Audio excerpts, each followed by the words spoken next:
How much that would have affected the situation for that Tupolev Tu-134 aircraft.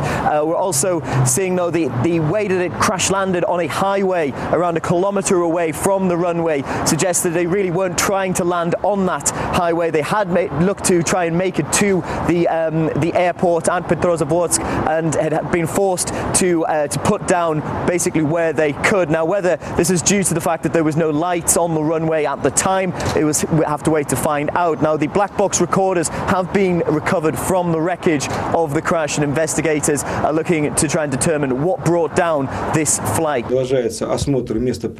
Investigators continue their work at the site of the tragedy. The debris there is spread across a 300-metre radius. The flight recorder has already been found. Communication recordings are being analysed. Forensic analysis is being carried out. We're looking into several versions of what caused the tragedy. These include the human factor, such as an error of the crew or the ground services, severe weather conditions, technical failure, and several other potential causes.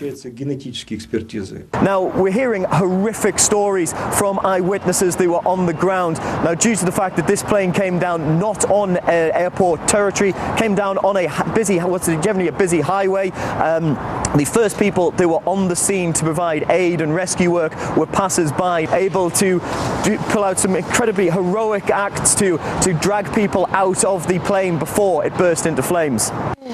I carried 3 people out of the wreckage. One was either a girl or a woman. I could not tell, but she was lighter than the man. It was hard to see, it was dark. Then there was a man.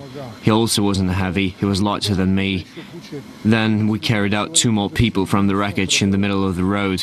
Another man reached out his hand towards me, but I couldn't make it to him. Everything started exploding. I could not get any closer. Everything was engulfed by fire. I'm sorry. Survivors are in a pretty bad state. Several of them are said to be in a critical condition. 5 are being allowed to be flown back here to Moscow, where they'll receive further treatment. However, 3 unable to travel due to the condition what they're in. We've received 6 patients with burns and physical trauma. Men, women and a 16-year-old girl. 4 of them are in a critical condition. We're doing what we can. It's too early to make any prognosis. So hearing there that doctors doing their best doing what they can for these people, these 8 people who survived this horrific plane crash in northwest Russia. RT's Peter Oliver reporting from Moscow there. Well, stay with RT as we continue our coverage of that plane crash in northwest Russia throughout the day.